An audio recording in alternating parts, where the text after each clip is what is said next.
अहो ऐकलात का, सरकारचा मोबाईलवर मेसेज आलाय आणि गावच्या चावडीवर यादी पण लागलीये. आपल्या पुण्यश्लोक अहिल्यादेवी होळकर शेतकरी कर्जमुक्ती योजना 2026 मध्ये आपलं नाव आलंय. खरंच ग बाई. मग आता अजिबात वेळ घालवायचा नाही, लगेच जाऊन ही प्रक्रिया पूर्ण करून घेऊया. मेसेज आला किंवा यादीत नाव आलं तर समजायचं बळीराजाचा आनंद द्विगुणित झालाय. पण आता पुढे काय करायचं, चला पाहूया आधार प्रमाणीकरणाची सोपी प्रक्रिया.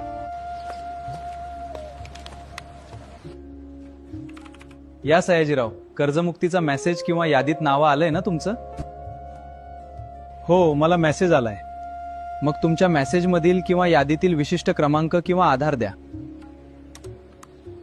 जवळच्या आपले सरकार सेवा केंद्रात गेल्यानंतर केंद्र चालक तुमचा कर्ज खात्याचा विशिष्ट क्रमांक आणि ॲग्रीस्टॅक नोंदणी तपासतात. विशेष सूचना, जर नोंदणी झालेली नसेल तर काळजी करण्याची गरज नाही. केंद्र चालक तुमची ॲग्रीस्टॅक नोंदणी देखील तिथेच पूर्ण करतील आणि त्यानंतर पुढील प्रक्रिया पार पाडतील. बघा सयाजीराव, तुमच्या कर्ज खात्याचा तपशील आणि आधारवरील सर्व माहिती बरोबर आहे ना? होय भाऊ, एकदम बरोबर आहे सगळं. छान. मग आता या मशीनवर तुमचा अंगठा ठेवा. हे घ्या, तुमचं प्रमाणीकरण यशस्वीरित्या पूर्ण झालं. माहिती अचूक असल्यास